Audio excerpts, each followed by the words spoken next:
To get inside it, you climb down through the belly of a bomber, in mid-air, thousands of feet over the ocean. You lower yourself through the open bomb bay into a cockpit the size of a bathtub. Wooden walls, a flat glass windshield, a control stick, a simple sight, and almost nothing else. In front of you, close enough to touch, sits more than a ton of high explosive. Behind you, 3 rockets. There is no landing gear. There is no parachute that will save you. There is no latch you can throw to climb back out once the mission begins. Every other machine in this war, however terrible, was built to bring its crew home if their luck held. This one was not. The Japanese called it Ohka, cherry blossom. And the most terrifying thing about living inside it is that you weren't meant to. It was the first aircraft in history designed from a blank sheet of paper with no way for the pilot to survive. It wasn't a vehicle. It was a coffin with a control stick. And the men who climbed into it knew that before they ever left the ground. By the autumn of 1944, Japan was losing on every front, and the arithmetic had turned desperate.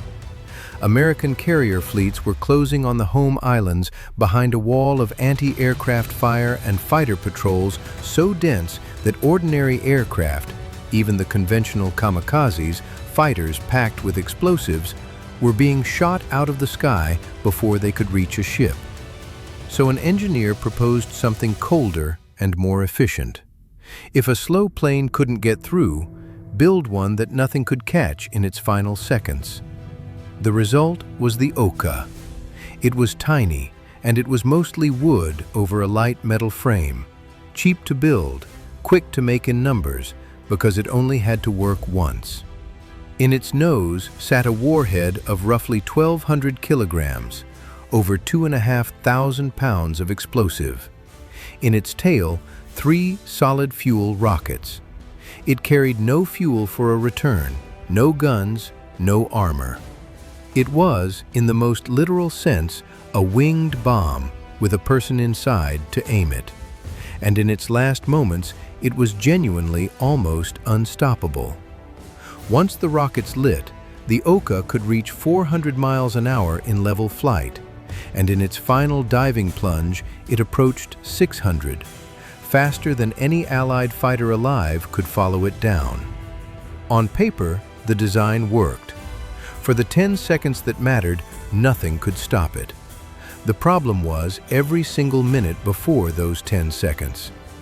Because of all the men who ever sealed themselves into an Ohka in this war, only a tiny handful ever got to fire those rockets at a ship at all. The rest died a completely different way, and that way was the real horror of the weapon. Hold on to that. We'll get there. Start with the cockpit, because the design tells you everything about what was expected of the man in it. The controls were rudimentary, enough to steer, enough to aim, and no more, because the flight was only ever going to last a few minutes and end in one place.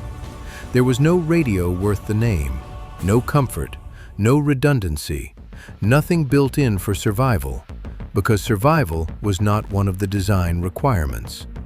The pilot sat sealed in a wooden shell with a bomb for a nose, and there was no way to open it from the inside once things began. But here is the flaw that turned a fast little weapon into a death trap. The Ohka's rockets gave it only seconds of powered flight, nowhere near enough to reach a fleet on its own. So it couldn't take off, and it couldn't fly to the target. It had to be carried there, bolted beneath the belly of a Mitsubishi bomber the Americans called the Betty, and released only when the mother plane had hauled it to within about 20 miles of the enemy. And that dependency was fatal, not to the enemy, but to the crews. A Betty bomber was already a vulnerable aircraft.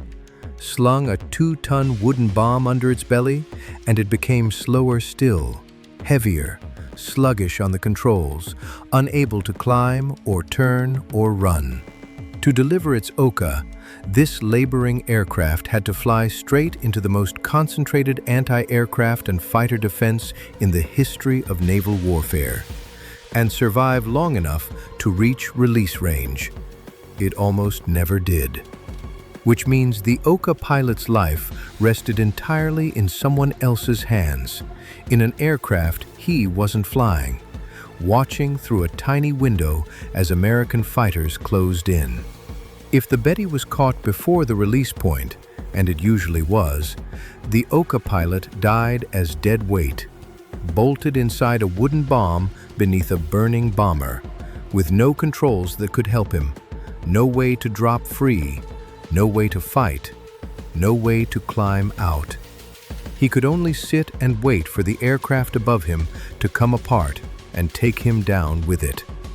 The fast, unstoppable weapon most often killed its own pilot as cargo before he ever touched the stick. And before even that came the waiting on the ground. The Ohka pilots lived on their airfields for weeks with their names on a list, watching earlier flights take off and never return, knowing that their own deaths were not a question of if, but of scheduling. They were young, many barely out of training, and they woke each morning in a country that had already, in every practical sense, buried them. The terror of the Ohka was not a single moment. It was a long, quiet knowledge that you carried for weeks and then climbed down into. So what happened when the weapon was finally sent to war? The first mission, on the 21st of March 1945, is the whole tragedy in miniature. 16 Betty bombers took off, each carrying an Ohka and the pilot sealed inside it, escorted by a screen of fighters. American Hellcats found the formation far out from the fleet, long before any Ohka could be released. What followed wasn't a battle, it was an interception. Every one of the 16 mother planes was shot down. The Ohka pilots died precisely as the design condemned them to, locked inside their wooden bombs, most never even dropped, plunging into the sea, still bolted to the aircraft that was supposed to carry them to glory. Not one of them ever flew the weapon he had volunteered to die in. 16 men, and the enemy fleet never even saw them. Now hold on to the one time it worked, because it puts a face on all of it. 3 weeks later, on the 12th of April, a young pilot named Saburo Dohi rode a Betty toward the American ships off Okinawa. As the bomber neared release, he shook hands with its commander, climbed down through the bomb bay into the cockpit of his Ohka, and spoke into the voice tube connecting him to the crew above. He was ready. Then the release mechanism failed. The explosive charge meant to drop the Ohka didn't fire, and for one more minute, an eternity, Dohi sat bolted beneath the bomber as it flew deeper into the guns of the enemy fleet, waiting to learn whether he would die uselessly, as so many had, without ever being let go. Finally, a crewman yanked the manual release by hand, and the Ohka fell away, dropping from around 19,000 feet. Through the flat glass in front of him, Dohi picked out a gray shape on the water 4 miles off. He glided toward it, and when he was close, he lit the 3 rockets. The little aircraft leapt forward to nearly 600 miles an hour, and there was nothing on that ship or in that sky fast enough to stop what came next. The destroyer he'd chosen was the USS Mannert L. Abele. The Warhead struck her. The explosion broke her in half, and both pieces went down within minutes, taking roughly 80 American sailors with them. She was the first Allied ship ever sunk by an Ohka.